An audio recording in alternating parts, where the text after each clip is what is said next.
En libertad, con Jano García. Damas y caballeros, ¿qué tal? ¿Cómo están? Sean bienvenidos a esta noche del 9 de septiembre de 2024. Ya había ganas de volver a saludarles y volver a estar, si así lo desean, otra temporada más aquí al frente de En Libertad en mi One Media. Han pasado muchísimas cosas. Ni siquiera en verano nos han dejado desconectar, porque el mal, ya saben ustedes, que no descansa. ¿Y con qué hemos amanecido hoy? Bueno, más bien, ¿con qué nos acostábamos ayer? Pues con la noticia de que el opositor venezolano se exiliaba, venía a España y el gobierno dice que no ha habido ningún tipo de negociación con Nicolás Maduro y compañía. En realidad, el que manda es Diosdado Cabello. Esto es bien sabido, pero Maduro es el títere, el que está ahí al frente haciendo el papelón. Claro, esto ha sido desmentido por el propio gobierno venezolano, pero escuchemos primero a nuestro Lavrent Iberia Álvarez con esas gafitas mintiendo. Una vez más a los ciudadanos españoles diciendo que no ha habido ningún tipo de contrapartida. No ha habido ningún tipo de negociación política entre el gobierno de España y el gobierno de Venezuela. Que el asilo político ha sido a solicitud personal de Edmundo González. El gobierno de España no da ninguna contrapartida para que se haya podido producir esa salida de Edmundo González. Bueno, la ventaja de esta gente es que ya sabemos que cuando dicen una cosa es la contraria. Si dicen que no ha habido ninguna contrapartida es que la ha habido. Es cierto que Edmundo González estaba refugiado primero en la Embajada de los Países Bajos, pero ¿cómo va a llegar un avión español a aterrizar en Caracas y llevárselo sin una negociación con el gobierno venezolano? Que alguien nos lo explique. Porque nos está intentando hacer vender que no. Esto ha sido como la operación Eichmann, cuando fueron los israelíes a Argentina, lo secuestraron y se lo llevaron. Los argentinos protestaban, que esto no es legal. Muy bien. ¿Algo más? Pues evidentemente esto estaba pactado. Incluso sorprende que parece que esto haya sido contra la voluntad de Edmundo González. La realidad es que no, que él quería irse.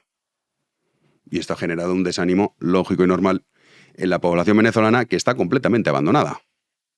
Si bien es cierto que todo esto viene porque como no permitían a Corina Machado presentarse, entonces dijeron, bueno, pues preséntate tú. Algunos lo tildan de el candidato de la ultraderecha, que este hombre, Edmundo, fue embajador de Argentina ratificado por el propio Hugo Chávez y colaboró los primeros años de gobierno con Hugo Chávez. No ha tardado el gobierno venezolano, primero Delcy, dices la de las maletas, sí, claro, la de las maletas, que lo ha desmentido en Twitter, pero también el fiscal general que decía lo siguiente. Los gobiernos de España y Venezuela acordaron el otorgamiento de salvoconducto al ciudadano Edmundo González Urrutia para que abandonara el territorio nacional y se acogiera al asilo concedido por España. ¿Cómo se puede otorgar un salvoconducto sin negociación? Que alguien nos lo explique. ¿Quién ha sido fundamental en esta operación? Pues José Luis Rodríguez Zapatero. Pero el gobierno español, por un lado, dice que no reconoce la victoria de Nicolás Maduro, pero tampoco la de Edmundo González. Y bueno, entonces, ¿quién ha ganado las elecciones en Venezuela? El gobierno español, ante esa pregunta, no responde. Nadie. Es la primera vez en la historia que unas elecciones no tienen ganador. Claro, el gobierno venezolano celebra la marcha de Edmundo González, primero por el desánimo que causa entre la oposición, y porque se quitan un problema de encima. Y además también sirve para decir, mira qué buenos somos. Oiga, usted se quería ir, nosotros le dejamos que se vaya. Porque el problema es que los ciudadanos venezolanos están completamente abandonados. No los va a librar nadie. Nicolás Maduro permanece en el poder principalmente porque tiene el poder militar. Ya se encargó Diosdado Cabello en su momento, después del fallecimiento de Hugo Chávez, de que eso fuese así. Lo digo para los despistados que aquí andan, ¿y el rey qué? ¿Para qué lo queremos? ¿Para qué lo queremos? Pues entre otras cosas, para que el que mande en el ejército no sea un Maduro de la vida. Porque aquí, sin chándal, de momento tenemos a Pedro Sánchez. Y vamos evolucionando poco a poco hacia esa nación. Ya sé que muchas veces se repite, incluso llega a ser cansado. Es decir, joder, siempre estamos con el rollo este de vamos a acabar como Venezuela. Pero es que los cambios son paulatinos, no son de la noche a la mañana. Hugo Chávez ganó las elecciones en Venezuela y claro, los primeros años incluso contaba con un gran respaldo popular. Todo el mundo estaba entusiasmado. Y lo votaron después de intentar dar un golpe de Estado. En fin. Bueno, Sánchez sabe que lo único que necesitaba era tener el apoyo popular y cuenta con ello. Y lo que está haciendo es utilizar las herramientas que nunca antes ningún otro presidente había querido utilizar. Pero no está haciendo nada ilegal. Lo digo por los amantes de la legalidad. De no, es que esto no es constitucional. Eso es lo de menos. Lo importante es si es justo o es injusto. Y sobre esto tiene un cisma, otro más, siempre la misma historia, el poli bueno, poli malo, en relación a la financiación de Cataluña y también a la amnistía. Los sospechosos habituales, García Page y también Lambán, se quejaban este fin de semana en ese comité federal en el que Sánchez era aplaudido al estilo norcoreano. Los escuchamos. En ese texto se dice literalmente que se impulsará un sistema de financiación singular que avance hacia la plena soberanía fiscal basado en la relación bilateral con el Estado. Esto de entrada es inconstitucional. Aquí todos sabemos de qué va la vaina. De dinero entiende todo el mundo, ¿eh? No sé si de amnistía o de la Constitución, pero de dinero entiende todo el mundo. De manera que sabemos exactamente lo que hay. No creo que haya muchos tontos en este país que se traguen los cuentos. Dice Page que no cree que haya tantos tontos que se traguen estos cuentos. Pues sí, de hecho puede ir apuntándolos. O sea, además lo bueno de esto de la democracia es que uno los puede contar. Pero vamos, de forma precisa. Pero claro, esto de no, yo soy el PSOE bueno. A mí esto no me parece bien. Porque claro, el rollo este de la financiación en Cataluña, pues dices, hombre, si se presupone que la izquierda lo que busca es la igualdad de los ciudadanos y ni siquiera tolera la desigualdad natural propia del ser humano, que afortunadamente no todos somos iguales, ¿hay algo que sea menos de izquierdas que conceder una serie de privilegios a una región en detrimento de todos los demás? Pues hombre, evidentemente no. Porque se hace de forma injusta. Más allá de que no, es que esto no es constitucional. Y es que es absurdo. ¿Quién lo va a determinar? El Tribunal Constitucional. ¿Y de quién es el Tribunal Constitucional? De Pedro Sánchez, que tiene ahí a su hombre, a Conde Pumpido. También Sánchez en ese comité federal no se crea que se escondía, ¿eh? Ya les digo, va con el traje hortelano, con el chándal, pero estamos a esto. Dentro de muy poquito lo veremos. Y atacaba al poder legislativo. Decía lo siguiente. Vamos a avanzar con determinación en esa agenda, con o sin apoyo de la oposición, con o sin un concurso de un poder legislativo que necesariamente tiene que ser más constructivo y menos restrictivo. Pues ya lo han escuchado, y esto no es inteligencia artificial, que ahora está tan de moda, que a veces uno duda. Había cortes de José Luis Ábalos, una entrevista con Alsina, que al principio uno piensa, ¿esto es inteligencia artificial? No. Ah, lo repasaremos. Pues esto ya no se corta. Necesariamente el legislativo tiene que ser lo que yo diga. Y como no en todas las votaciones cuento con su respaldo, pues decretazos. Y claro, el problema del decreto es que en muchas ocasiones cuando dicen, no, pero hombre, esto no puede ser. Solo está reservado para situaciones de urgencia. ¿Vale? Pero es que se han aprobado decretos para reformar el Consejo de Administración de Radio Televisión Española. ¿Eso es una urgencia? Pues hombre, a priori uno dirá, hombre, no. Ya, pero es que como nosotros no lo tenemos que decir, lo tiene que decir el Tribunal Constitucional. El Constitucional dice que sí.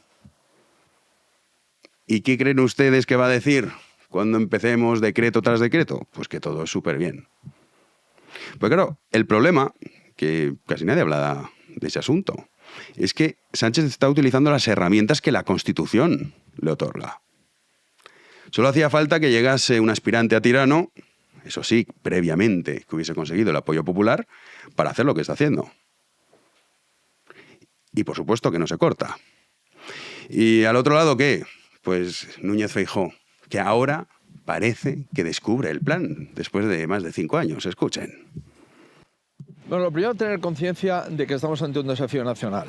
Estamos ante un cambio por la puerta de atrás de la Constitución, del modelo de Estado, de construir una España de ciudadanos de primera y de segunda en lo que se refiere a los servicios públicos.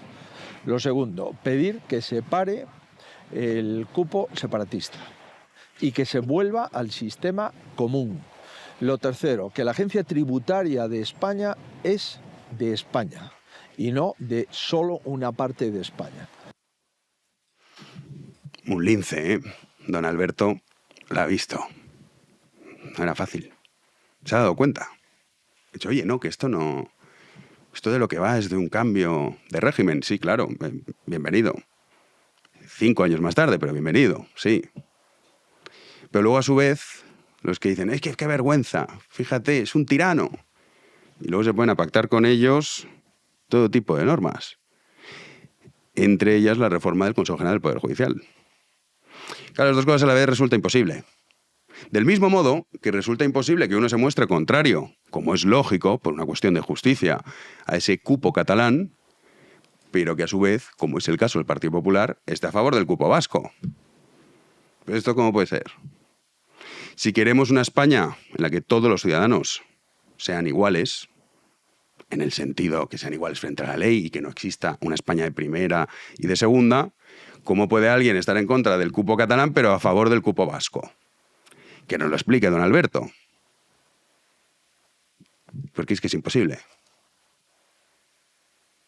Porque aquí, si somos todos iguales, somos todos iguales.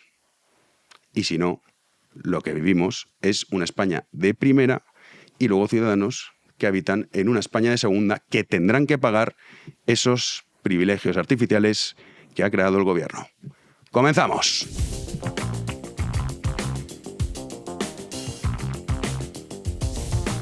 Recibimos ya a Juan Andrés Ruber. Bienvenido, ¿qué tal? ¿Qué tal, Jano? Muy buenas noches, encantado de estar aquí. Es un auténtico placer empezar esta temporada con vosotros aquí en V1 Media. Algunos dirán, oye, me suena su nombre y su voz, porque tú estabas en Herrera en COPE. Sí, señor. Estuve 9 años vinculado a la cadena COPE y 4 en concreto al programa de Carlos Herrera. Y estuvimos en ese equipo haciendo radio y bueno, pero dije, V1 Media me coge más cerca de casa, entonces voy a pasar por aquí. Lógico, y aparte, no vas a comparar, que está muy bien, ¿eh? COPE, sí, pero claro, no vas a comparar COPE con V1 Media. No, está muy bien V1 Media. Has dado un salto de calidad. Desde luego. El que ha dado también un salto de calidad es José Luis Ábalos en las entrevistas, que parece difícil, pero hoy ha sido maravillosa la entrevista con Alsina. Hoy se ha sacado matrícula de honor José Luis Ábalos en esa entrevista que ha concedido al programa Más de Uno en Onda Cero con Carlos Alsina. El exministro de Transportes ha admitido su relación con una mujer que se llama Jessica y ustedes dirán, ¿y esa mujer quién es? Pues bueno, esta mujer le acompañaba durante sus viajes ministeriales entre los años 2018 y 2019. Terminó colocada, por cierto, en una empresa vinculada a ese ministerio llamada Ineco, según publica el diario The Objective. La sospecha es que esta mujer viajaba a costa del erario público. Claro, José Luis Ábalos, ante toda esta polémica y todas estas publicaciones, pues ha salido a la palestra para decir que eso corría calgo, mano en el pecho, de su bolsillo. Pero lo más interesante de todo es que se ha filtrado un supuesto correo que, ojo, había redactado el propio José Luis Ábalos para pillar a otra persona. Un triángulo amoroso tremendo. Bueno, esto es lo que le ha dicho a Carlos Alsina en el programa Más de Uno, en Onda Cero. Escuchen. Pero el correo entonces lo ha fabricado alguien. Claro. Y es una trampa. ¿De P a P qué significa? Que ahí es donde me he perdido. Pues te diré que lo vean y ya te lo adelanto yo. Es que yo lo tengo. Porque es de papá a papá. Es que lo hice yo. ¿Que lo hizo usted el correo? Sí.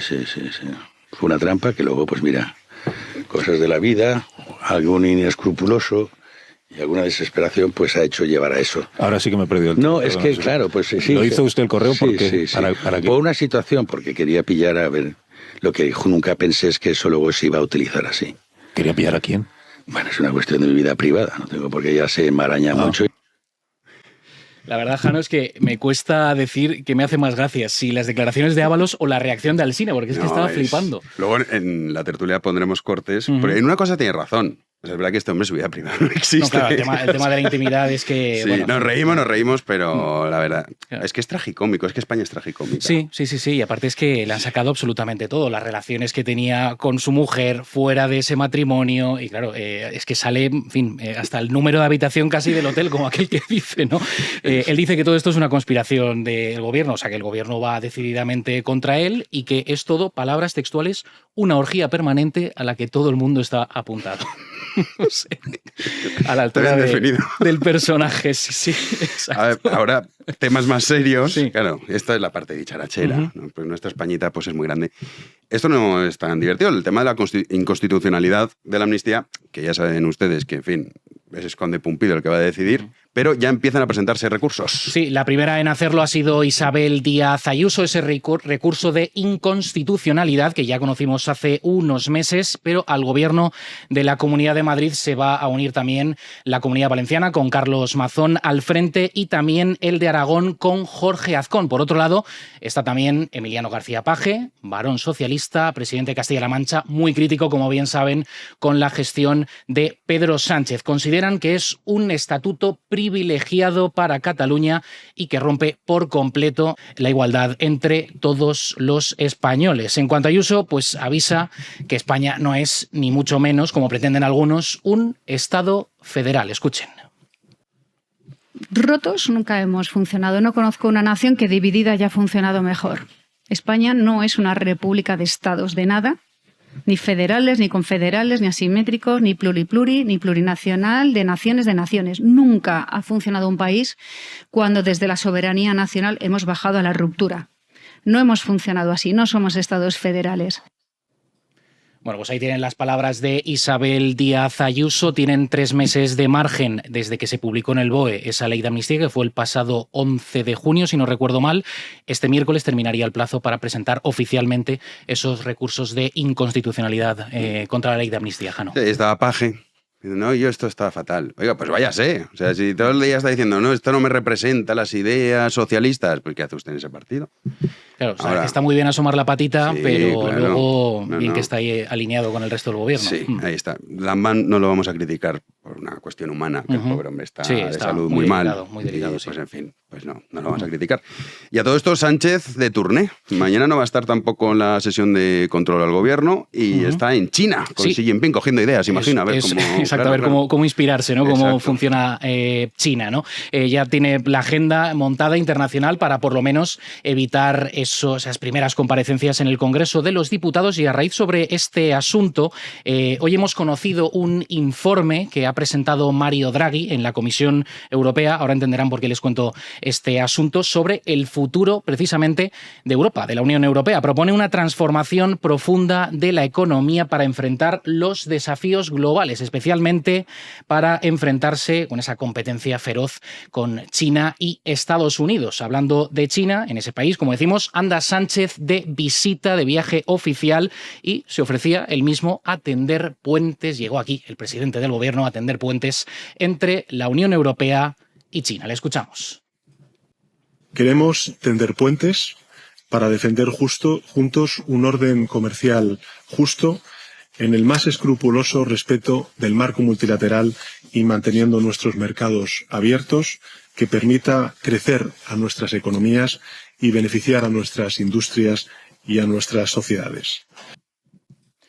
Pues esas son las palabras de Pedro Sánchez, Jano, que ya sabes que le gusta exhibirse a la hora de decir que va a ser el que se va a erigir como interlocutor entre la Unión Europea y China. Y bueno, estará ahí siempre en primera línea. Y sobre ese plan específico que ha presentado Draghi es muy interesante, porque propone una especie de plan Marshall que doblaría incluso a lo que supuso ese plan después de la Segunda Guerra Mundial.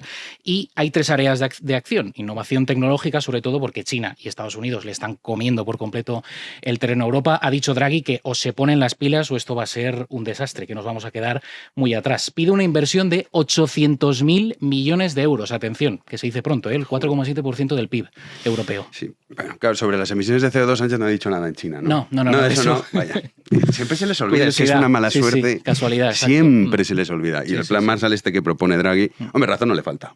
No, desde luego. Pero el problema de Europa es precisamente todos estos planes que continuamente van creando, las hiperregulaciones, etcétera, etcétera. No, eso eso no lo quieren terminar con ello. Y luego también la parte, que bien sabrán ustedes, los que nos ven desde el área más rural, todas las barbaridades a las que obligan a nuestros agricultores, a nuestros ganaderos, correcto, sí. y no a otros países. Entonces, claro, es que eso... Hay un punto que a ti te va a gustar especialmente porque habla de abaratar la energía, pero sin dejar de lado la descarbonización. Para que nos explique cómo. Que ya me dirás, exacto, cómo se hace. Que nos explique cómo se puede hacer eso. Es tremendo. Bueno, también nos verán muchos padres. Hoy arrancaba el curso escolar. Sí, señor. Ya lo hicieron la semana pasada comunidades como Navarra, pero este lunes, a partir de este lunes ya lo han hecho, lo van a hacer prácticamente el grueso de los casi 8,9 millones de estudiantes en España. Han vuelto a la Comunidad de Madrid, en la Comunidad Valenciana, Aragón, Cantabria, entre otras. Curso que viene, Jano, con novedades muy importantes. Trae consigo esa prohibición de los teléfonos móviles, un asunto que había traído polémica en los últimos meses. Prohibición de los teléfonos, dispositivos móviles en primaria, y en secundaria estarían permitidos, pero solo en ocasiones concretas. ¿Y cuáles son esas ocasiones concretas? No se han determinado. No se ha especificado. Es como el decreto ley. No solo en urgencia, porque es una urgencia. Eso ya a juicio del espectador. En fin. Bueno, buena noticia, ¿eh? Sí, es buena noticia porque está claro que los teléfonos móviles quitan mucho tiempo, no solo a los niños, a todos nos quitan muchísimo tiempo, pero claro, si precisamente están estudiando, están aprendiendo, el móvil no es precisamente la herramienta. Además hay muchos estudios sobre eso, que demuestran cómo baja el rendimiento académico. Sí, la concentración, en fin. Y a la hora de... ¿A ti no te cuesta cada vez más concentrarte? A mí sí. Sí, sobre todo me pasa a la hora de coger un libro, llevas mucho tiempo en contacto con las pantallas y demás, y de repente te coges el libro y todo el rato te está chisporroteando la cabeza, que hasta que no pasa un tiempo no eres capaz de concentrarte. Es tremendo. Yo cuando escribo tengo que dejar el móvil en otro lado, en otra habitación, para poder estar 100% concentrado. No casa una cosa con otra. O sea, tienes que alejarte. No casa. Bueno, pues eso es buena noticia. La vuelta al cole para muchos padres. Eso es. Que dirán ya, por fin los niños, que queremos mucho a los niños pequeños, pero claro, también un poco ya, venga niño, vete a clase. Claro, vete a clase, te queremos mucho, pero ya toca. En fin, vuelve el cole, volvemos nosotros también, y vuelven nuestros amigos de Primor. Ya están aquí con esos esenciales back to work, hasta un 10% de descuento extra en cosmética y además un 86% para cualquier cosa que te quieras comprar, Jano. Perfume, un desodorante o lo que quieras. Lo tienes cremas, ahí. Que no es el caso, pero las puedes regalar. Esto siempre... También, exacto, que si no es para ti, se lo puedes regalar a otra persona, a quien te apetezca. 10% de descuento en cosmética y hasta un 86% en el resto de productos de nuestros amigos de Primor, como siempre. Pues ya saben, entren en la página web primor.eu y aprovechen todos esos descuentos de esta promoción vuelta al trabajo, vuelta a la rutina, vuelta a la realidad, que por cierto, Juanan, tienes ahí a nuestros queridos amigos de Oasis.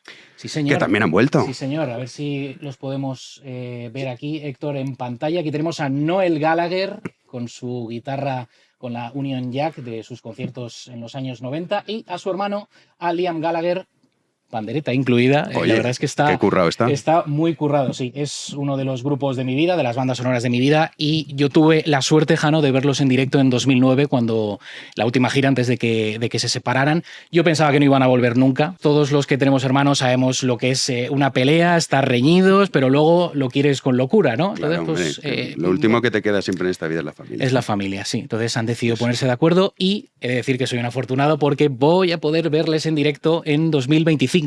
Ah, ¿ya te has comprado la entrada? Sí. Bueno, es que se agotaron en cuestión de minutos. 17. Todos fueron anunciados en Reino Unido e Irlanda y se agotaron ese mismo día, en cuestión de horas. O sea que fui afortunado porque... ¿Por qué vas a Wembley?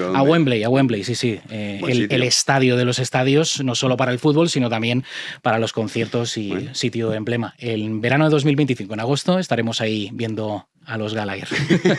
Pues ahí están los funcos de Juan Andrés, claro, y nosotros nos vamos ya a la tertulia. Arrancamos la tertulia y damos la bienvenida a nuestra queridísima Guadalupe Sánchez. ¿Qué tal? Hola, qué vacaciones tan largas. Pero contra nuestra voluntad. Uy, sí, lo hemos pasado fatal. ¿Hace cuánto volviste tú? Nosotros volvimos hace un par de semanas, que estamos haciendo pruebas y cosas. El 15 de agosto ya acabaron mis vacaciones. ¿Qué te parece? Se hace largo el verano. Rubén Arranz, sin embargo, estás de vacaciones, pero estás aquí, ya lo siento. ¿Qué tal? Yo es que soy encantado, la verdad, de volver, pero yo soy de los que se toma vacaciones en septiembre, en agosto. Los vagos siempre trabajamos en agosto, claramente. Entonces... es cuando menos trabajo hay. Efectivamente, ese es el secreto. Un mes más sin jefe, sin que... Para mí es el sueño de mi vida y así lo llevo haciendo unos años ya. Ya, pero ahora estás de vacaciones y estás aquí. Bueno, pero porque esto para mí es... No sé, o sea, es lo mejor que me puede pasar. Siempre lo dije el primer día. Lucas, espero que tengas una vida más interesante que la de Rubén. Bueno, a ver, muy buenas. No quiero detallar mi vida, pero creo que algo más interesante. Pero... El pobre Rubén tampoco quiero ahora aquí. No, pero es verdad, a ver, no, ya está. Que se sepa. Claro. Vidas interesantes la de Ábalos, luego hablaremos de su vida, No que tanto, sí que es interesante.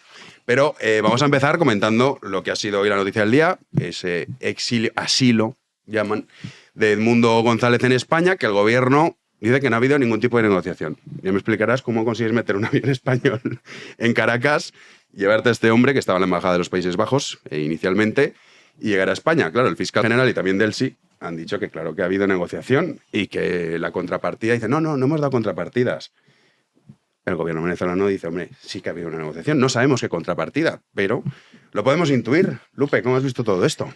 Bueno, para empezar, y como viene siendo habitual durante estos 6 años de mandato, el gobierno toma a los españoles por imbéciles. ¿Cómo va a ser posible que una persona que está refugiada, ahora lo sabemos, en la Embajada de Países Bajos, en la Embajada holandesa, va a pasar a la Embajada española para tomar un avión rumbo a España?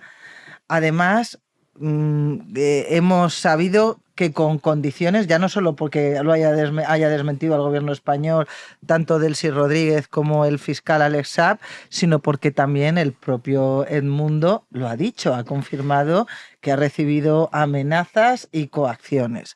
Entonces, que Álvarez se atreva a decirle a los españoles que no ha habido ningún tipo de... no se ha negociado ningún tipo de contraprestación o contrapartida con el gobierno venezolano para que dejaran a Edmundo ir a la embajada española y tomar ese avión con el objetivo clarísimo, además lo hemos estado viendo durante el día de ayer en las redes sociales, de lavar la imagen infecta de José Luis Rodríguez Zapatero y poco menos que presentárnoslo como un santo varón que ha estado escondido desde que se celebraron las elecciones en Venezuela para hacer poco menos que un papel humanitario y poder sacar de Venezuela. No, mire usted, por supuesto que a Edmundo hay que darle asilo político. Es que eso no lo cuestiona nadie.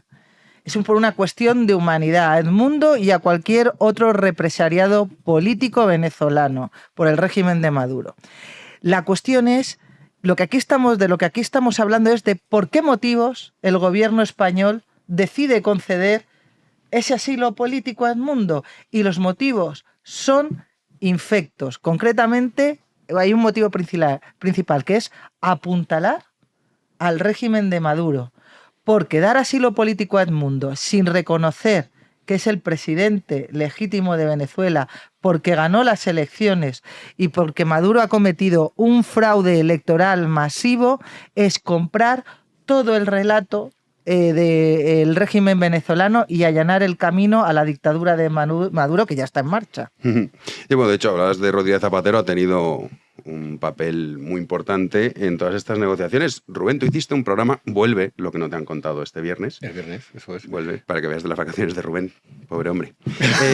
Hiciste uno sobre Zapatero, sobre los negocios de Zapatero, pero es verdad que, claro, quizá en estas contrapartidas, estas fortunas, como las de Zapatero, las de José Bono, que es una cosa espectacular, que nadie sabe explicar, no sabemos en realidad cuál será esa contrapartida, pero por ahí pueden andar los tiros, ¿o cómo lo ves tú? Vamos a ver, la figura de Zapatero ha estado presente en Venezuela durante los últimos años. De hecho, durante las crisis a las que se ha enfrentado el régimen, Zapatero siempre ha estado, y no ha estado realmente en un papel mediador, como han dicho, ha estado en favor de Nicolás Maduro. No sé si con una asesoría o con lo que sea, porque entiendo que estas cosas no son gratis. También lo está Monedero. Lo que pasa es que ahí la retribución, como sí que se supo en su día, es decir, que este estaba a sueldo del régimen bolivariano.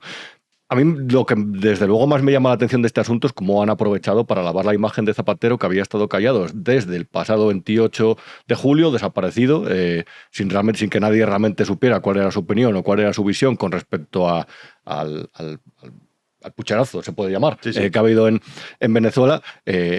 Y han utilizado esto dentro del gobierno de España, este episodio, esta solicitud y esta concesión de asilo para intentar salir al paso de algo que desde el punto de vista de la comunicación era complejo, que es básicamente intentar lavar la imagen de Zapatero después de esa complicidad que dentro de un panorama internacional que ha visto lo que se ha producido allí, que desde Estados Unidos y desde la Unión Europea han criticado, entre otros países, han criticado la opacidad, el oscurantismo de los resultados y de las elecciones. Dentro de ese contexto, ahora va a utilizar esto el gobierno para lavar la imagen de Zapatero. Yo simplemente quiero comentar una cosa, es decir, cuando trascendió que Zapatero estaba en Marruecos haciendo trabajos o haciendo lobby en favor de la monarquía marroquí, nosotros nos llegó una información que estaba relacionada a Cento, que es la consultora, bueno, que sabemos de quién es, pero que está ahí, claro, Pepe Blanco. El hijo de González Pons enchufado, Alfonso Alonso. Claro, y nos dijeron que ellos estaban haciendo trabajos técnicos para Marruecos relacionados también con Zapatero. Y a Zapatero es que no es una persona ajena exactamente al gobierno, porque desde hace más de un año, desde hace casi 2 años, ha ejercido una labor de poli bueno, poli malo. Cuando Pedro Sánchez le interesaba moderar el discurso antes de las elecciones, Zapatero salía para dar un discurso más asociado a Ferraz. Tal es así que algunos medios lo rebautizaron como el presidente de la sombra. Y esta persona ha estado en favor de Maduro negociando y ahora con este asilo del mundo que nos intenta vender como una heroicidad, yo opino como Lupe, que es una forma de validar el resultado de Maduro y de proclamarle una vez más dictador después de estas elecciones. Sí, además le haces un favor también al régimen, que dice, claro, vete, que también el desánimo cunde en la población venezolana, que ahora sí que hablamos de eso. Luca. Bueno, yo creo que el gobierno, o sea, lo que está intentando transmitir es, o sea, a nivel de táctica suya, es una idea de equidistancia entre, digamos, la oposición venezolana y el régimen de Maduro. O sea, me da la sensación que no se están mojando en ninguno de los dos ámbitos, porque evidentemente, o sea, tampoco hacen un reconocimiento oficial del proceso electoral de Venezuela.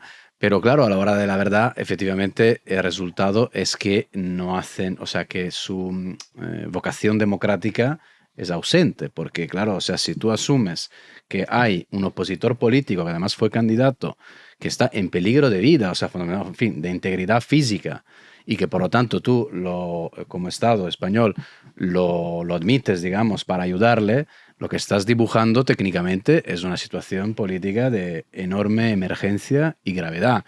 Pero entonces tienes que decirlo todo. O sea, no vale decir, sí, vale, yo te acojo con los brazos abiertos por razones humanitarias, ya, pero es que si se da esta situación también tiene que ser, digamos, acompañada de una denuncia tajante y contundente a todos los niveles. Luego yo creo que de toda esta historia también tenemos un poco que ver cuál ha sido el papel de la Unión Europea, porque efectivamente en ese traslado, o sea, estamos hablando de un traslado entre 2 embajadas de 2 países comunitarios. Entonces la sensación que tengo yo es que quizás España de alguna manera se ha visto, sobre todo el gobierno de Pedro Sánchez técnicamente se ha visto casi obligado, digamos, a acoger a este señor a España, porque él lo pide y porque, claro, porque actúa en el marco de un contexto político europeo. La pregunta me gustaría saber, si no estuviera España en la Unión Europea, ¿cuál sería efectivamente el papel de España en este ámbito? Máxime, efectivamente, por lo que explicabais antes de Zapatero, porque el silencio de Zapatero ha sido durante varias semanas ensordecedor. Efectivamente, o sea, muy, muy, muy preocupante, porque no hay que olvidar que el régimen de Maduro ha usado la figura de Zapatero y la sigue utilizando para legitimarse fundamentalmente, porque él sigue teniendo, pues Zapatero sigue teniendo pues cierta importancia, sobre todo en un ámbito de izquierda europea, de izquierda americana. Entonces, claro, yo creo que aquí la cuestión realmente es casi más moral que política, te diría. Yo creo que habría que apelar sobre todo a incluso humanitaria. Hay que ser responsables y, francamente, o sea, hablar al pueblo venezolano como un pueblo adulto y desde, digamos, una democracia más o menos cumplida como la española, ser solidarios con ellos. De hecho, hablas del papel de la Unión Europea, Borrell. Al principio decía, no hay tiempo, hasta enero. Eso iba yo. Es que claro, hay tiempo en tu mansión, está muy bien, claro, al venezolano tiempo, pues a lo mejor. Yo creo que el PSOE ha maniobrado a través de Borrell en la Unión Europea para que la Unión Europea, en lugar de seguir a Estados Unidos y reconocer a Edmundo como el presidente legítimo venezolano, se mantuviese en esa posición entre dos aguas de queremos ver las actas, queremos ver las actas. ¿Hasta cuándo quieren ustedes ver las actas? ¿A qué ha venido ese vamos a esperar sine die, vamos a reclamar a Maduro que muestre las actas electorales sin poner una fecha a tope, y si no las muestras, ¿qué? O sea, porque no decía la Unión Europea. No hemos tenido un pronunciamiento de la Unión Europea, de algunos países europeos sí, pero de la Unión Europea como tal, no hemos tenido un pronunciamiento diciendo si a tal fecha no hemos visto las actas, reconoceremos. No, ha sido todo como vamos a tener esta posición, vamos a sacar, muy Borrell además, 2 o 3 comunicados de muy deeply concerned, ya sabemos cómo funcionan, vamos a dejar que pase, que amaine el temporal, porque a lo que le interesa a España precisamente es no quedar al margen de la postura europea, sino que quede así como, pues oye, España no reconoce a la victoria de Edmundo, pero es que la Unión Europea tampoco lo ha hecho. Entonces, yo creo que ha sido toda una maniobra precisamente porque lo que se buscaba desde el Partido Socialista, y aquí voy a entrar en una suposición que a mí no me gusta, pero lo voy a decir, lo que se buscaba desde el Partido Socialista era precisamente evitar comprometer internacionalmente al gobierno ilegítimo de Maduro,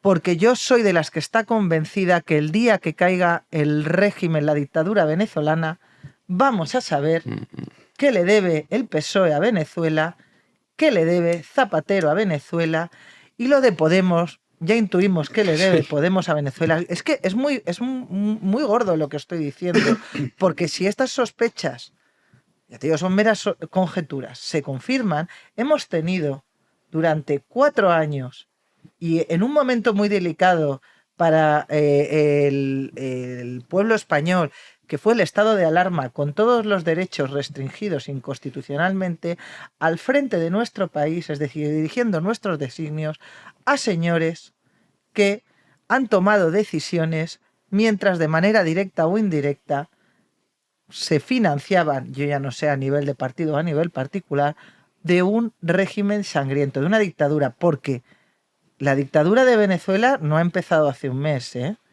Llevan ya muchos años. Es que parece mentira que ahora parece que a raíz de esto hemos descubierto, se ha abierto el cielo y hemos todos descubierto que Venezuela es una dictadura. No, oiga, mire, hay dictaduras de izquierdas, las ha habido de derechas, sí las hay, pero hay dictaduras de izquierdas. Claro, pero, y Venezuela es una de ellas. Hay un sector de la izquierda española que parece que si es de izquierdas es imposible. Sí, claro, pero el problema es que el marco lo marcan ellos. Es decir, Venezuela, en el asunto de Venezuela, es decir, he escuchado estos días algún portavoz, sobre todo de más vinculados a Sumar, hablar de son cosas de terceros países, es decir, el intervencionismo es una cosa que no está en nuestro ámbito. Pero claro, desde ahí vino lo de desde el río hasta el mar, claro, es decir, claro. Es que depende del caso, es decir, pero ¿qué es que ocurre? Los derechos humanos son universales, claro, pero para Venezuela y de repente, cuando el PP, dentro de esa timidez que tan habitual por allí, por Génova 13, hablan algo, es decir, se les ocurre tomar una posición, llega al rescate el PNV. Y el PNV dice, usted se está metiendo demasiado en el asunto de Venezuela. Es decir, el Marcos llega, es como esas máquinas que tirabas una bola y acababa cayendo en según qué agujero, iba tocando por los pivotes, pues siempre cae en el mismo agujero. Pero que ocurren en otros ámbitos. Es decir, a la derecha se le, simplemente por el mero hecho de intentar no ceder a determinados postulados dentro de la negociación del Consejo General del Poder Judicial, prácticamente se le llamó antidemocrática, de secuestrar la justicia hasta que se avino al pacto. Y es muy curioso porque unas pocas semanas después del pacto toca nombrar al gobernador del Banco de España y el gobierno no lo consensúa y pone ahí a Escrivá. Es decir, al final el marco lo marcan ellos todo el rato y al final básicamente la partida se juega dentro de un tablero inclinado que al final lo que hace es que todas las fichas vayan cayendo del mismo lado y eso es peligroso porque al final lo que lo convierte es, lo hemos hablado muchas veces, en una democracia de baja intensidad o por lo menos con un discurso que cada vez entiende menos la réplica o el debate. Ahora hablamos de cómo Sánchez dijo públicamente que el Poder Legislativo, que en realidad que o es constructivo o si no, no vale. Ahora lo comentamos. Luca. No, yo a veces, o sea, hablando claro en el caso venezolano, yo creo que ahí el problema no es solo de una persona, digamos, del opositor jefe de cada momento, porque esto no es la primera vez, Sí, no, digamos, que alguien ha tenido, Guaidó. Leopoldo, claro, unos cuantos han tenido que irse. El problema real que yo pienso es en todos aquellos anónimos, si quieres, o sea, figuras de segundo o tercer nivel, que se tienen que quedar en este país, o sea, porque claro, aquí hay un problema real de seguridad. Y claro, el gobierno lo que dice es que al fin y al cabo, con toda esta operación, el régimen de Maduro también se queda parcialmente tocado. Yo creo que ahí se puede debatir, o sea, porque claro, en realidad si tú quitas del país al principal opositor o quien en teoría ha ganado las elecciones, o digamos, para aclarar por lo menos cómo han sido estos resultados, evidentemente me parece difícil argumentar que de esta forma tú estás debilitando a Maduro. Y piensa en la población, que dice, oye, nuestro líder, es verdad que todos sabemos que es Corina Machado, ¿no? Que pusieron a este hombre porque no le permitían presentarse, pero bueno, no deja de ser un golpe de efecto esos ciudadanos que se están manifestando, muchos de ellos jugándose la vida, lo que tú decías, un tercer nivel, y dices, bueno, se nos va, y ahora nosotros, ¿qué? Nos quedamos aquí, o sea, eso también es un golpe de efecto de cara a esas movilizaciones que estaban habiendo en la calle. Vamos, a mí me desmotivaría. ¿No se supone que tú eres parte del liderazgo? Hombre, sobre todo porque yo supongo que yo sé, me consta que a nivel de la Unión Europea hay un debate sobre, oye, ¿qué vamos a hacer cuando la situación empezó a ponerse violenta, digamos, en Venezuela? Los días siguientes, los días después de las elecciones, cuando había algunos problemas de seguridad en la calle, la Unión Europea, yo creo que estaba, por la información que tengo yo, estaba hablando de la posibilidad de dar cabida en todas sus embajadas, pero actuar de manera coordinada, digamos, a niveles de todas las embajadas de los países miembros que están ahí en el territorio venezolano, de efectivamente, o sea, decir, oye, si viene un opositor, si viene alguien que pide asilo por una cuestión de seguridad, pues puertas abiertas. Por eso yo creo que al fin y al cabo la actuación de España, o sea, a mí me da la sensación que en realidad Zapatero a su pesar ha tenido que actuar y hacer por lo visto de interlocutor o en fin, de mediador en toda esta operación. Y luego, claro, queda la grandísima pregunta de qué hace, o sea, de verdad, o sea, qué intereses hay ahí del Zapatero y de unos cuantos más con este régimen de... Sí, que le debe. O sea, es triste, ¿no?, decirlo. Tenemos comunicado, Juanan, de Edmundo, que sí, acaba hace escasos minutos. Sí, el candidato opositor venezolano Edmundo González ha publicado este lunes una carta en la que explicaba a los venezolanos su decisión de trasladarse a España y en la que sostiene que ha tomado esta decisión pensando en su familia, pero también para que cambien las cosas y pueda abrirse una nueva etapa en Venezuela. En esa misiva que ha compartido en la red social X, apenas 24 horas después de aterrizar en España en un avión de la Fuerza Aérea Española, González ha querido mostrar su agradecimiento tanto al gobierno español por haberle acogido y también brindarle protección en estos momentos a la Embajada de Países Bajos en Caracas. Dice textualmente que tal decisión la ha tomado pensando en ese país, en Venezuela, y que nuestro destino como país no debe ser el de un conflicto de dolor y sufrimiento. Una carta abierta, Jano, que ha publicado en su red social, en su cuenta de Twitter. Y es que a mí, si me preguntas, el único final posible es que Maduro acabe como Ceausescu o Mussolini. Es que es la pregunta que os iba a plantear. ¿Conocéis algún régimen comunista en el que el dictador se haya marchado por las buenas? Es que ni muriéndose en la cama, porque Castro murió en la cama y lo sucedió su hermano. Es decir, ¿de verdad conocéis alguno? Porque a mí no se me ocurre ninguno. Salvo que haya habido revueltas, que sí, que entonces sí. Digo por las buenas. Por las buenas. Claro. Uy, que perdió las elecciones, por no las me digas. Por las buenas. Y otra cuestión, hablamos de Zapatero, comentaba Luca que él cree que no, a su pesar, pues es que yo creo que Zapatero simplemente ha servido como correa de transmisión del gobierno venezolano a Edmundo, es decir, ha publicado algún medio de comunicación, es que lo citaría, pero es que no me acuerdo cuál es.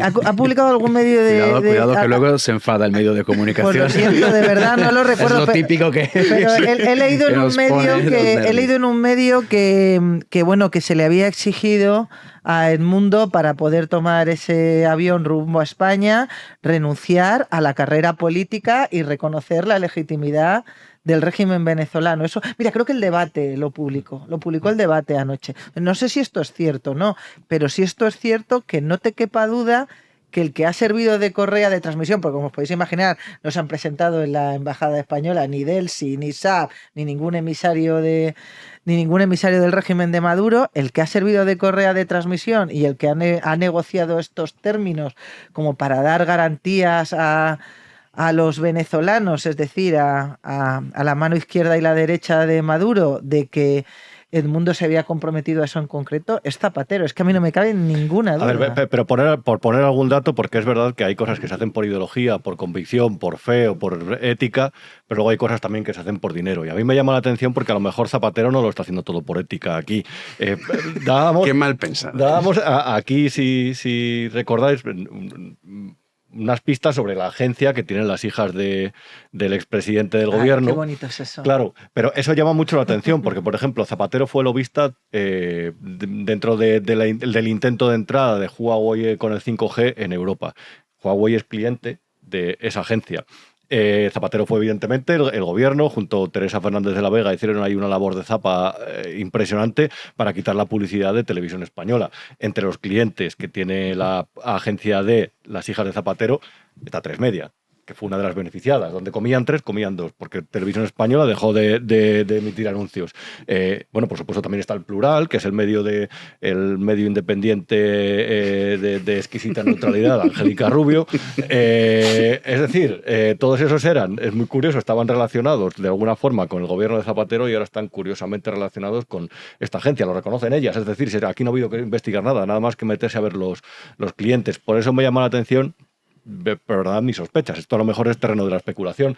Que Zapatero realice cualquier movimiento en Venezuela, aquí o en la China popular, nunca mejor dicho, que sea desinteresado. Es que no olvides además que Zapatero es el presidente de honor de nada menos que Cátedra China, que eso sí que es lobby puro pro-chino, y no podemos olvidar los intereses que tiene China en Venezuela. De hecho, muchos pensaban que Maduro iba a caer porque China estaba lo iba a dejar caer, viendo que no podía recuperar lo que tiene invertido. Y otro detalle, te doy paso, Luca, un segundo, porque la ex número 2 de Huawei España es pareja de Álvarez.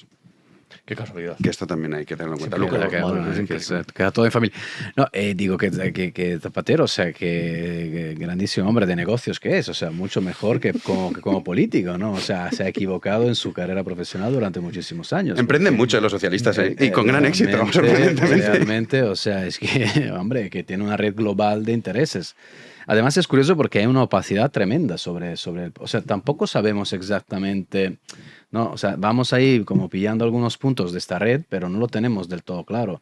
Bueno, luego también es verdad que hay rumores de todo tipo, de si no sé qué, favores del gobierno, pero en fin, su presencia, eso es un hecho, él está ahí, ha estado ahí, y la cosa más grave, a mí me parece ahora, bromas aparte, la cosa más grave es que no se ha todavía pronunciado sobre el último proceso electoral en Venezuela.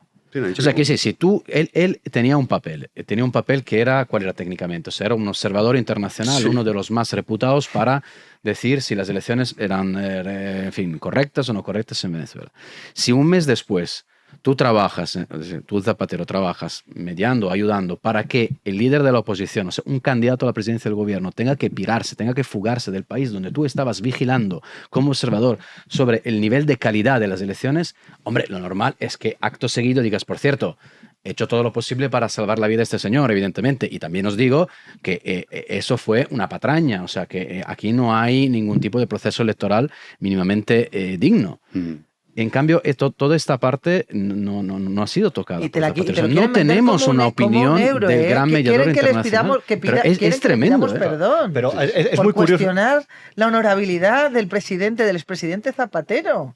O sea, es que es increíble. Sí, bueno, no ha sido capaz de decir que en Venezuela no ha habido unas elecciones limpias. Es que no ha abierto la boca. No, claro, porque a lo mejor los favores que consigue por precisamente no decir nada, pues los pierde. Claro, pero es muy curioso porque el mundo se ha ido alineando en 2 ejes. Es decir, las democracias occidentales, las democracias liberales, que todavía creen en aquello de ir a votar, aunque y luego están el eje China, Moscú, Teherán y compañía. Y a mí me llama mucho la atención que una persona que vive en España, que es un país que está en el otro eje, en el de las democracias occidentales, el de la OTAN, siempre trabaje para los malos. Me llama mucho la atención, es decir, pero es que los valores del resto del mundo este fin de semana ha habido... Deja el grupo de Puebla. Efectivamente, pero este fin de semana elecciones en Argelia, que están en el otro eje. El ganador ha conseguido el 94% de los votos, es decir, que tampoco supongo que habrá habido unas grandes garantías. Y Zapatero siempre está en el eje que casualmente defendía, entre otras cosas, Schroeder, es decir, que a este le han pillado, es decir, este le han pillado. Sí, con lo de Gazprom y todo el rollo. Entonces, bueno, a lo mejor hay motivos que nos tienen que llevar a sospechar del por qué está ahí. Sí, y quizá también te aventuras mucho a decir que España pertenece al otro eje, porque cada vez menos. Sí, vamos a escuchar, Juana, las palabras de Pedro Sánchez respecto al poder legislativo. Sí, el presidente del Gobierno presidió el Comité Federal del Partido Socialista este pasado fin de semana, dejó varios titulares llamativos, pidió arrimar el hombro, sobre todo mensaje dirigido a los varones críticos, como puede ser Emiliano García Paje, pero dejó un titular, además de criticar también a la oposición por no arrimar el hombro, un titular cuanto menos llamativo, porque reprochaba al conjunto del poder legislativo. Estas fueron las palabras de Pedro Sánchez. Vamos a avanzar con determinación en esa agenda, con o sin apoyo de la oposición, con o sin un concurso de un poder legislativo que necesariamente tiene que ser más constructivo y menos restrictivo. Bueno, pues esas han sido las palabras de Pedro Sánchez que han generado mucha alarma entre los demócratas, Jano. Bueno, demócratas cualquier amante de la libertad. Lupe. Un régimen donde el Ejecutivo gobierna con o sin el apoyo del Poder Legislativo, ¿cómo se llama? ¿Qué es? Regeneración Democrática, te diría, uno del PSOE. No, es que claro, vamos a ver, este señor, lo primero es que para él constructivo es que le aprueben lo que él necesita. Además, le ha faltado decir, yo os he aprobado lo que me habéis pedido, ahora necesito, a través del legislativo, ahora necesito que a través de ese mismo legislativo vosotros me deis la contraprestación correspondiente.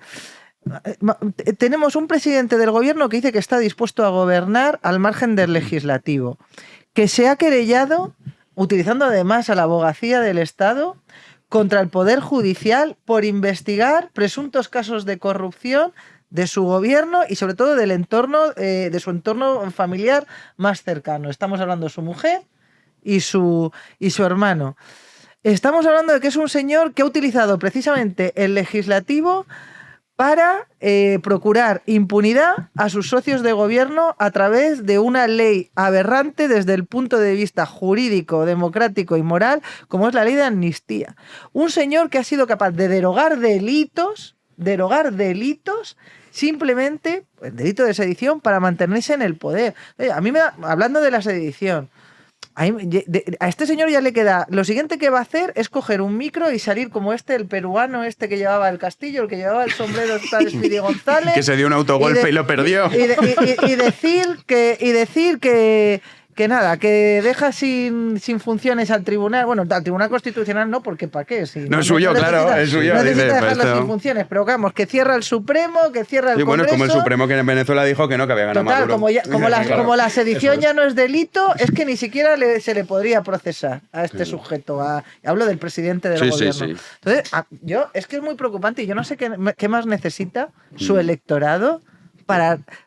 O sea, ya lo único que queda, cuando después de escuchar este tipo de declaraciones, tú sigues diciendo, yo voy a votar socialista, es porque entre socialismo y democracia tú decides votar socialismo. Es decir, esto es puro guerra civilismo, puro hazaña entre república y democracia, república. Sí. Es que estamos en esa vorágine. Es verdad que es poco a poco y seguramente muchos estarán incluso cansados de decir, siempre decimos que vamos a terminar como Venezuela. Hombre, Álvaro García Ortiz, el día de la inauguración del año judicial, cuando juró la nueva presidenta del Consejo General del Poder Judicial, citó a un fiscal republicano, leninista, que abogaba por la dictadura del proletariado. Es decir, es que tenemos al fiscal general defendiendo la legalidad republicana, que era de todo menos democrática. Pero la clave está, ahora que hablas de la fiscalía, en lo que lamentó el juez Peinado en uno de sus escritos. Dijo, es que el fiscal me llama muy a menudo, es decir, para preguntar por la causa, y esto no es normal. Y esto es como la máquina que estaba escarbando en el túnel de Pajares para hacer el túnel. Es decir, así se ha ido construyendo ese camino hacia su destino, Pedro Sánchez. Es decir, en toda democracia hay contrapesos, hay opositores y hay personas que están haciendo resistencia al gobierno, siempre legítima, siempre que esté dentro de los límites de la legalidad. Y aquí lo que ha ocurrido es lo que comentaba antes, es decir, todo el que se ha opuesto ha tenido toda la ira del gobierno, todo ese aparato mediático en su contra, hasta que evidentemente ha cedido en su posición, porque nadie evidentemente es tan fuerte cuando se enfrenta a eso, a los Prisa, a los El Diario, a los La Sexta, a los ministros hablando, que son los 20 y tantos ministros. Entonces, claro, a partir de ahí ha ido conquistando todas las instituciones. Llama mucho la atención porque, claro, las estadísticas del Banco de España, que son interesantes siempre, es verdad que con el Banco Central Europeo el poder del Banco de España es limitado, pero las va a hacer Escribal. INE también lo tiene bajo su control. Radio Televisión Española, ahora que lo va a renovar este mes, pues evidentemente van a poner un candidato de su cuerda con un consejo de administración a su favor. Es decir, que va esa ampliación del aparato de propaganda cada vez es más mayor. Entonces, claro, eso lo que hace al final es que los mensajes de cualquier opositor cada vez suenen menos y el resto vayan ganando terreno y se confundan con la propaganda. Y eso hace que las resistencias sean cada vez menores. A mí, desde luego, claro, luego este tipo de mensajes, hoy veía La Sexta, una información. Es que llama mucha atención. No hablaban de esto que había dicho, sino de la respuesta del gobierno. Decía, no, se refiere a Junts porque, claro, es un partido con unos valores, un partido con unos valores, oiga usted, que ha eliminado por sus presiones, entre otras cosas, el delito de sedición y malversación y ha creado la ley de amnistía. Es decir, no le valen para lo que usted no quiere. Claro, sí. Bueno, hombre, o sea, es cierta la dinámica, la manera de interpretar el poder de Pedro Sánchez, ¿no? Que además ha ido cada vez, digamos, a peor. La idea de la canibalización de todas las instituciones, de todo los obstáculos institucionales para, pues, la permanencia en el poder. Pero también es cierto que al menos en este momento, o sea, todavía, por ejemplo, respecto a los jueces, o sea, los jueces todavía son un contrapoder muy importante, o sea, para el gobierno. O sea, tampoco entremos, yo creo, en la dinámica en la que tenemos la idea de un todopoderoso Pedro Sánchez al estilo Maduro. O sea, va en camino, o sea, lo que estamos que diciendo es que va en camino. Que él desee, digamos, efectivamente, aniquilar todo tipo de obstáculos institucionales, bueno, por lo visto sí, o sea, ese es el modus operandi. Es evidente que Pedro Sánchez tiene un enorme problema en interpretar su papel de jefe del gobierno en un país democrático. Dicho esto, yo creo que todavía tiene por delante un Miura. O sea, todavía tiene por delante un Miura, que son los jueces, y cuidado porque cada día que pasa, por lo menos desde febrero hasta ahora, estamos viendo unas investigaciones judiciales complicadas, ¿eh? O sea, tenemos a la mujer del presidente involucrada y no se sabe muy bien qué tipo de escándalos, o sea, que no se da. El hermano también investigado, tal. O sea, en realidad, si queremos ver la película del otro lado, lo que tenemos es un presidente del gobierno muy débil. Por mucho que esté poniendo a sus personas de confianza en el Banco de España, en el CIS, no sé qué, en la Radio Televisión Española, muy bien, perfecto. Pero no deja de ser también, o sea, la demostración de un gobernante débil. Y sobre el tema por cerrar, sobre el tema de las declaraciones de legislativo, o sea, yo creo que también ahí hay un problema ya de carácter técnico de todas las personas que le acompañan, porque es evidente, dentro del propio PSOE se han dado cuenta claramente que eran declaraciones inapropiadas e infumables. O sea, ¿cómo puedes decir, hombre, a mí el poder legislativo, vale, no me gusta, pues voy adelante? Bueno, ¿cómo gobiernas? Eso es una democracia parlamentaria. O sea, ¿de qué estás hablando? O decretazos, Luca. Puede ser decretazo, pero sin presupuestos también es complicado. Pero es evidente que el mensaje, o sea, ahí ha sido, en mi opinión, Pedro Sánchez chulesco para el mensaje. Lo llevaba por escrito, ¿eh? Lo llevaba por escrito, claro, es que pero no es que el mensaje era dirigido, en eso sí que es cierto, o sea, era dirigido a Junts per Catalunya, era dirigido al Congreso de Junts per Catalunya para ver si Puigdemont sigue al mando tal, porque los de Junts, por lo que están contando internamente, empiezan ellos también a ponerse un poco, en fin, difíciles en las negociaciones. Entonces Sánchez está diciendo, oye, está poniendo un poco, ¿no? Se está ya proyectando en el futuro, en plan, oye, cuidado que aunque no me vayáis apoyando, yo sigo adelante.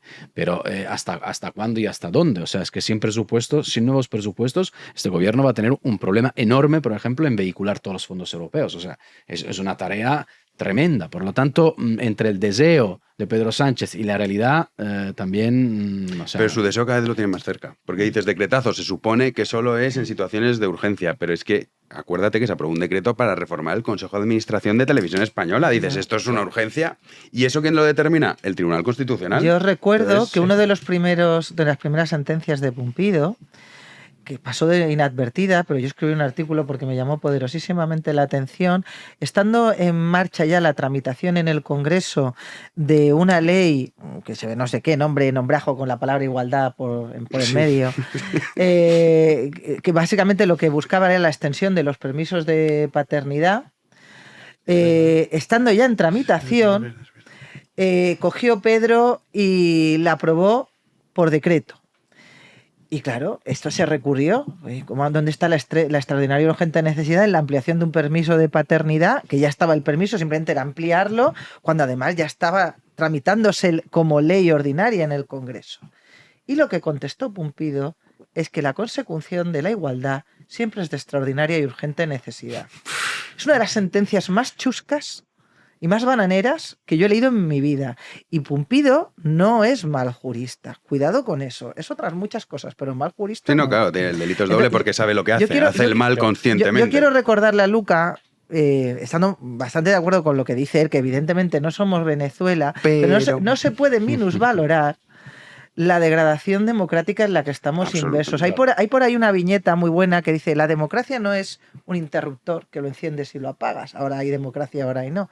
Es como un termostato, es un regulador y se va deteriorando lentamente. Entonces, evidentemente el Poder Judicial es el último dique de contención. Una cosa que no hemos podido hablar, fíjate que era tema mío, es el auto maravilloso de la Sala Segunda de Manuel Marchena. Bueno, no es el ponente Marchena, pero ese auto maravilloso inaplicando la amnistía a los delitos de malversación, ni planteando cuestión prejudicial, ni planteando cuestión de constitucionalidad, inaplicando directamente la malversación.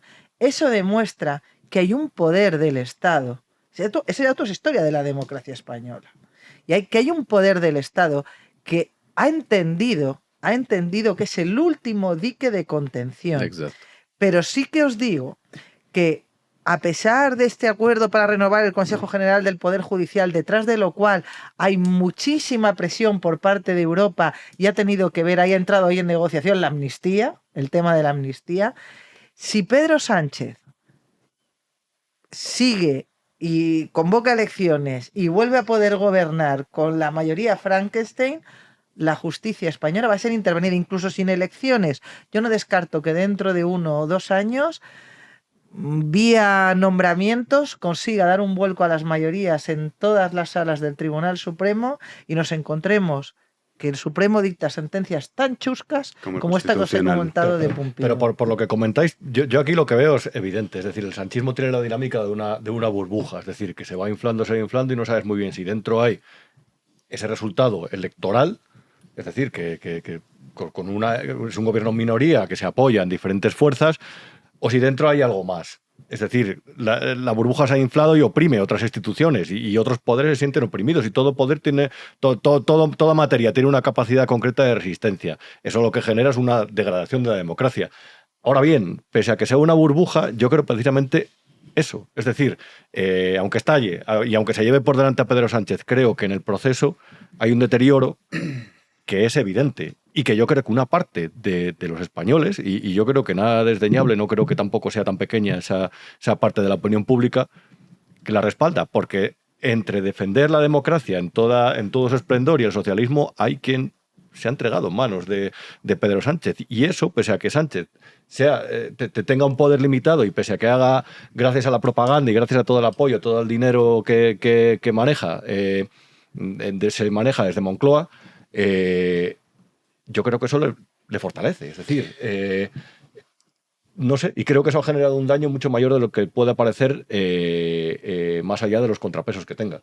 Pero en mi opinión, o sea, yo creo que, a ver, vamos a ver, tú hablabas del efecto, o sea, el efecto electoral, o sea, la incapacidad de que a nivel popular o electoral se entienda esta degradación institucional. Vale. Es que yo creo que el tema institucional no es sexy en ningún país. A nadie le interesa eso, no mueve pasiones. ¿Será que yo vengo de Italia, que cuando Berlusconi degradaban esas instituciones, y no es que la gente les daba absolutamente igual? O sea, pues es que Italia vive en un mundo paralelo, eso está muy bien. Paralelo o transversal, o sea, depende de cómo es un mundo aparte. Pero no interesa hasta que llegue la notificación de Hacienda. Sí, claro. Pero uno la paga, los italianos son más listos. O sea, yo creo que es difícil trasladar a la opinión pública. Eso me parece una tarea muy difícil para la oposición. O sea, yo creo que es difícil, hablando, digamos, porque ¿quién es a nivel político que tiene el papel de explicar a la gente la efectivamente deriva de gravedad institucional de este país? Totalmente de acuerdo. Es la oposición. Es un problema. Es difícil. Yo entiendo que es difícil porque al fin y al cabo la gente vota en gran mayoría, bueno, un poco por identidad. O sea, uno vota a un partido político, una facción política por herencia, por identidad, porque se siente tal. Y luego vota por el bolsillo, al fin y al cabo. Y Pedro Sánchez, digamos que tiene un poco la suerte de que, quieras o no, bueno, un poco por las políticas europeas, a pesar de que la compra se ha duplicado. O sea, yo no sé vosotros, pero sé, yo cada vez que voy yo flipo, y cada vez que salgo del supermercado pienso, ¿cómo es posible que no haya una revolución social? Pero bueno, también los sueldos en algunos casos han crecido, o sea, los funcionarios, tal, o sea, hay una serie de elementos, aún así, que dibujan una situación económica todavía, bueno, manejable, sostenible, y la gente más o menos, yo creo que piensa de lunes al domingo en su vida, en sus hijos, en la escuela, en el colegio, en el trabajo. O sea, no tiene el problema de que, uy, el CIS de Tezanos, no sé qué. Esta es una realidad. Entonces ahí... Yo tengo un pero a eso, ahora luego te lo digo. Pero por concluir, entonces yo creo que es una tarea política de los partidos políticos de la oposición. Y ahí sí que veo un fallo, o sea, yo sí que veo una falta de estrategia, sobre todo en más o menos, o sea, generar algún tipo de acuerdo de carácter de coalición, porque evidentemente, tal y como está el patio, aunque, como decía Lupo, o sea, si volvemos a votar en un año, si volvemos a votar en la primavera, la próxima primavera, en otoño, cuando sea, lo más probable, por cómo veo yo el tablero político, es que en realidad los números se mantengan más o menos como los actuales. Sí. Por lo tanto, tendríamos un Sánchez que sería el 4 o Sánchez 3, no sé, cuántas elecciones gana. ¿Pero por qué? Porque en realidad en la situación actual de fragmentación lo que tiene que hacer la derecha, de alguna manera, es ponerse a hablar, digo a la derecha o a la izquierda, o sea, me da igual, o sea, desde el punto de vista técnico, o sea, tú tienes que hablar las dos facciones o dos y media, lo que son, y generar un cartel político de gobierno, de alternativa, y explicar, además de las problemáticas de carácter económico y social, que también existen, pero que efectivamente la propaganda logra tapar, el problema de degradación institucional. Porque yo repito, tú no le puedes preguntar a la gente que por la mañana se despierta, va a Atocha, coge el tren, trabaja, no sé qué, que se preocupe por el Tribunal Constitucional. Sí, por la renovación del Consejo General del Poder Judicial. Es que no lo entiendo. Sí. Eso es una realidad política, a pesar de que luego, fijaros que, por ejemplo, Pedro Sánchez tiene en contra, y es muy importante, muchísimos intelectuales. O sea, la inteligencia de este país a muchos niveles denuncia la deriva de Pedro Sánchez. Esto es... Sí, pero estoy de acuerdo contigo que la gente no vota pensando ni en la degradación institucional, ni en la seguridad jurídica, ni los contrapesos. O sea, es más, yo tengo Lupe tiene un pero. Y eso es así en general, pero recordemos que en las elecciones autonómicas y municipales de mayo, la gente sí que votó en esa clave institucional, porque la situación económica era bastante mejor que la actual. Era mejor. Ahora ya están empezando a verse, ahora los indicadores de desempleo juvenil, etcétera, eso ya está disparadísimo. Y de pobreza infantil, pero la gente sí que supo entender esa clave en las elecciones autonómicas y municipales, y de hecho la derecha recuperó todo el poder territorial. Y ahí no hubo discurso económico. Es que no había discurso económico. ¿Qué es lo que pasó? ¿Qué es lo que cambió de aquellas elecciones de mayo a las elecciones de julio? Que tomaron el relevo los varones, tomaron el relevo a los varones, los líderes nacionales. Y yo creo que ahí hubo un fallo estratégico monumental, sobre todo por parte del Partido Popular. Sí, que se quedó a demonizar a Vox continuamente. No, es que ya no es solo la demonización, porque se puede jugar tú lógicamente quieres atraer el votante de Vox y vos atraer el votante del PP. La cuestión es jugar en el tablero político, que hablaba Rubén tan inclinado, jugar al juego que te planea la izquierda. Es decir, hablar de los problemas que quiere la izquierda. ¿Cuál era el problema? El problema era Vox. Pero si es que hasta los que crean ellos... como mientras que los varones hablaban precisamente del constitucional, que no llega, pero a la gente le llega eso de, oye, este tío lo está poniendo todo a su favor para no vamos a ser Venezuela, pero vamos a ser un intermedio entre lo que deberíamos ser y Venezuela. Eso llegó. Y sin embargo se deshizo todo. No, porque es que si el PP va a gobernar con vos, y cuando el PP gobierne con vos, esto va a ser el apocalipsis. Y el PP jugó a eso, además con unos complejos increíbles. El PP se equivocó, yo creo, El verano azul, ¡qué campaña, señores! Bueno, a ver, evidentemente las campañas están hechas básicamente para cometer errores. O sea, tampoco no es que tenemos al otro lado genios de la propaganda. O sea, tampoco. Dios bendito.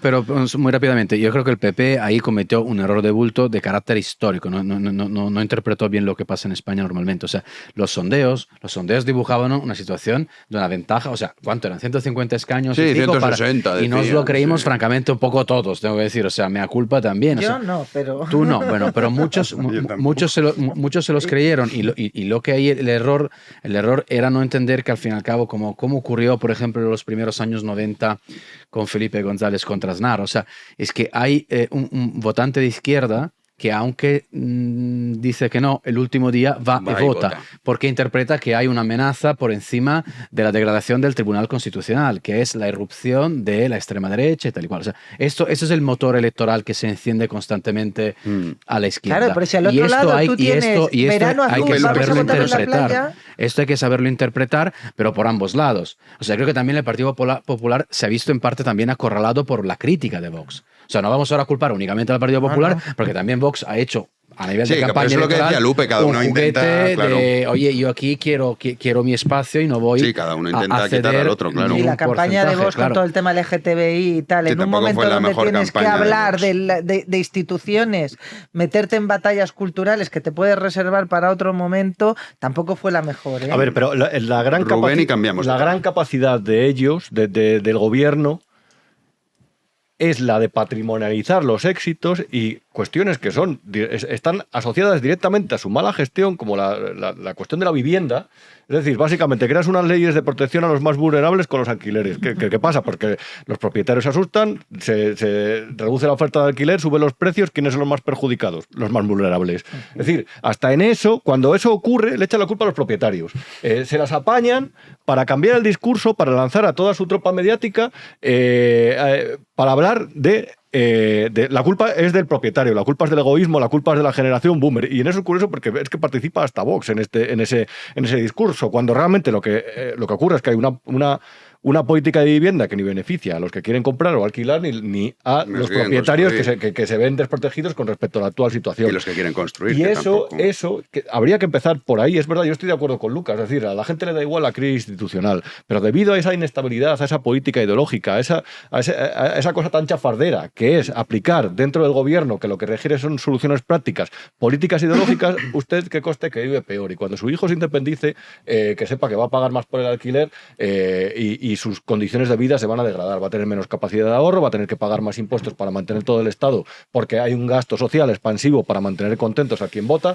Es decir, si es que a lo mejor hay que bajar al terreno para explicar estas cosas para que intenten tener menos razón donde no la tienen. Sobre todo lo que hay que explicar es que las instituciones no existen en ningún país del mundo, porque un país son sus instituciones, luego sí tendrá pues más recursos naturales o menos, pero uno coge los países ricos y muchos de ellos no tienen grandes recursos naturales, otros, sin embargo, tienen muchos recursos y están en la pobreza más absoluta. Las instituciones lo son todo. Claro. Entonces lo que hay que explicar es son importantes porque la vivienda o el litro de aceite, todo ello obedece a cómo funcionan las instituciones. Pero bueno, es más complicado de explicar y es verdad, estoy de acuerdo un poco con todos. Mira qué bien, cada uno con una parte. Don José Luis Ábalos, esto sí que lo entendemos todos. La vida alegre. Aquí de don José Luis. Sí, aquí se mezcla lo político, posibles casos de corrupción y, como no, lo amoroso. Un triángulo perfecto para una serie, como nos suele acostumbrar don José Luis Ábalos, que reconoce que tenía una amante entre los años 2018 y 2019. En este caso hablamos de una tal Jessica que le acompañaba a sus viajes cuando él era ministro de Transportes. Él dice que alegaba que todos los viajes los financiaba él de su bolsillo, no del erario público. Y todo ha sido, esto ha sido una investigación también publicada por The Objective, todo ha sido por un correo filtrado que, ojo, lo creó él mismo para pillar a otra persona. Sus palabras no tienen desperdicio. Lo ha dicho en una entrevista esta mañana en el programa Más de Uno en Onda Cero. ¿Es usted mismo el que lo ha escrito? Soy yo el creador, soy el origen. Otra cosa es que haya metido la pata porque jamás pensé que esto podría haber sido utilizado así. Soy yo el que dejó el ordenador encendido con eso en la pantalla. ¿Y quién se lo lleva? Bueno, es que no voy a entrar en más cosas, porque fíjate en qué dinámica me ven a mí. Es que yo ya no tengo, no se da cuenta que yo no tengo ya ningún elemento de intimidad por revelar. Esto no forma parte de la investigación. Nada que ver, nada. Hombre, faltaría más. Porque entonces sí que ya sería una prueba de que me han investigado claramente. ¿Aludía usted? No, esto es del año 19, no tiene nada que ver con nada. Y luego después del 19 vino la pandemia, viene una serie de circunstancias que obviamente pues vino la pandemia, hubo unos problemas, lógicamente, pues que una relación que no muy difícil, cuando estás además con otra relación, por tanto tuve que, en fin, dejarlo. Bueno, pues ya han visto ahí ese triángulo que se mezcla la política con lo personal y, bueno, reconociendo esa relación extramatrimonial y diciendo también lo que estabas comentando antes, Jano, el tema de que es que se sabía casi hasta el número de habitación en la que se metía Ábalos. El último romántico, don José Luis, sí, pobrecito, el amor es caprichoso y apagado. Es verdad, una cosa sí que le doy razón, este hombre privacidad no tiene. O sea, yo comprendo, a mí, o sea, sus juegos nocturnos me trae sin cuidado. Que nos robe dinero público, no. Pero vamos, a mí que se divierta como le dé la gana, Lupe. A ver, yo estando de acuerdo en que la vida privada de los políticos, honestamente, a mí me la repampinfla, pero claro, es que este señor dice que tenía un amante, pero todos sabemos que era un amante de pago, una prostituta. Es que hay que decirlo, o sea, es que yo no sé por qué no se pueden decir obviedades. Y este señor decir, claro, ha sido ministro y es miembro de un partido que aboga por abolir la prostitución. Pero entonces, es otro ataque a José Luis. Eso. Claro.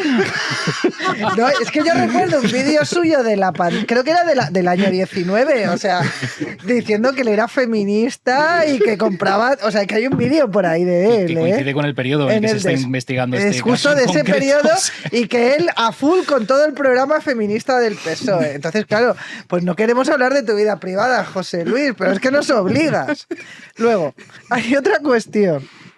Es preciosa, o sea, como remake de romántico de Torrente está estupendo.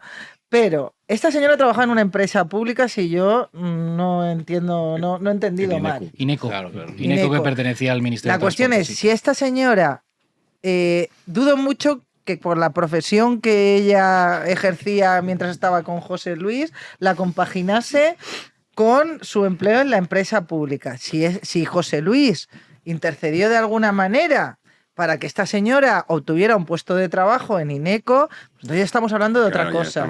Y luego se ha publicado, siempre partiendo de la veracidad de lo que dice The Objective, que por cierto sí que os puedo confirmar que tiene muchas cosas que no puede publicar precisamente porque sí que inciden en el ámbito directo de la intimidad. Si es cierto lo que ha publicado The Objective, que esta señora se llevó entre dietas, cosas, no sé qué, 35 o 40.000 euros, yo dudo muchísimo que de un sueldo de un ministro puedan salir esas cantidades. Sí, que son 80.000, ¿no? Un ministro está cerca de los 80.000 anuales, ¿no? No es el sueldo de un director general ni de un secretario de Estado. Entonces, pues son cantidades muy respetables. Entonces yo creo, ya lo de que se dejó la pantalla abierta y tal, mira, es que esto ya es historia del periodismo español para que haya dejado fuera de juego al Sina, que no sabía por dónde salir. Pero hay una cosa, más allá de... En el amor nadie es perfecto y todo el mundo al final tiene... Qué gran verdad ha dicho, Rubén. Es que no soy nada romántica. Claro, es que todo el mundo al final tiene sus cosas, Bueno. El Ministerio de Transporte del señor Óscar Puentes, alcalde de mi pueblo, ha publicado una auditoría hace un par de semanas, 3, en las que analiza cuál fue la labor del Ministerio de Transporte durante el primer estado de alarma cuando contrató a la trama de las mascarillas, a las soluciones de gestión y apoyo a empresas. Y ahí señala directamente los auditores al señor José Luis Ábalos, entre otras cosas porque el día antes de que se publicara la orden ministerial en la cual se adjudicó a dedo y por el procedimiento de urgencia soluciones de gestión un contrato de 20 millones de euros, ya tenía una carta de presentación enviada a esta empresa y una declaración de interés sobre este contrato. El día después de que se publicara, cuando le habían prometido, por cierto, que las mascarillas llegarían en 48 horas, tardaron 3 semanas en llegar, o sea, que esa era la gran gestión de Ábalos al respecto. Bueno, el día después llegaron dos ofertas de mascarillas de empresas que no pudieron competir, que vendía cada mascarilla €1 más barata. Nos hubiéramos ahorrado varios millones de euros si la trama de las mascarillas no hubiera salido beneficiada en este caso. Al final ocurre como todo todo en la vida. Es decir, el amor que a veces nos nubla y el amor que a veces también es verdad que nos hace comportarnos como ciegos, como estúpidos o como gente que no merece ni siquiera el más mínimo respeto. En este caso lo que está ocurriendo es que con amoríos que tienen interés, lo que muchas veces se está omitiendo es que dentro de esa auditoría que ha encargado el propio gobierno para pegar el tiro de gracia, se ve que su gestión fue lamentable y que actuó en favor de una empresa que ya había estado, por el caso de FX, alguno de sus socios, investigado por la Audiencia Nacional y que ahora ese caso está judicializado.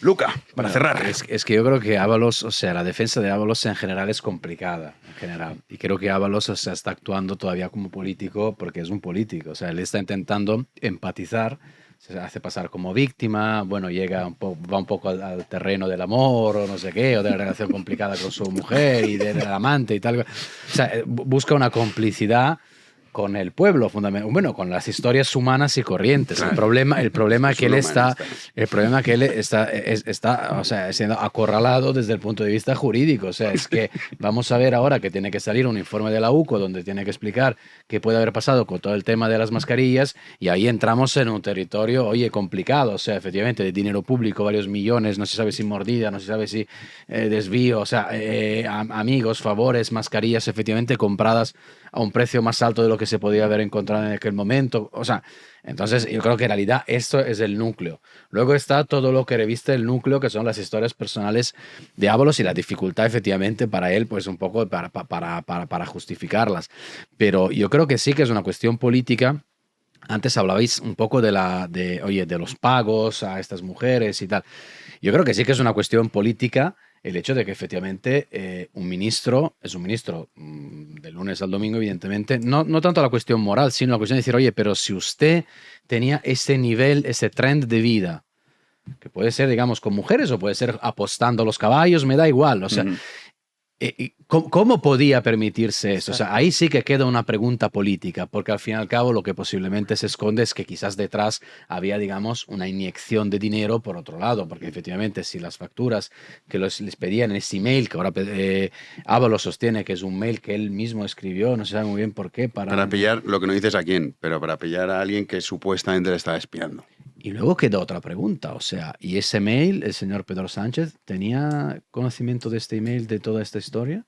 O sea, el señor Pedro Sánchez cuando echa a Ábalos en aquel momento, lo hace porque sabía de todo esto, lo hace porque sabía de todos los contratos, de los presuntos amaños a nivel contractual de la mascarilla, porque claro, es que si lo sabía y no lo denuncia, pues yo entiendo que no, que esto no se debería hacer, ¿no? No sé si algún delito, pero no es lo más ético. También comentaba, dice, se está, y es verdad, hablando mucho de mi participación con la compraventa de mascarillas y no se habla nada, no ha citado el nombre, pero ha dicho Canarias, que es donde estaba Víctor Ángel Torres, y también Baleares Armengol, bueno, que son otros compañeros que la tercera autoridad. Y luego vamos a ver el tema construcción, o sea, los viejos temas de la corrupción de toda la vida, o sea, contratos, fomento y tal. Yo no me olvido del recibimiento a Delsi en Barajas, claro, porque detrás de Koldo está todo con eso. Aldama en Aldama en el parking. Con Aldama en el parking. Es que eso es un cantero. Es que de eso estamos hablando muy poco, pero eso sigue. Que en su momento se dijese que no había delito porque digamos que una resolución no normativa de la Unión Europea, incumplirla y recibir a una persona que no puede pensar, no supone un delito de prevaricación. Eso es una cosa, pero vamos a ver si de toda la trama Koldo no salen informaciones. Y oye, yo siento mucho no ser una romántica, pero es que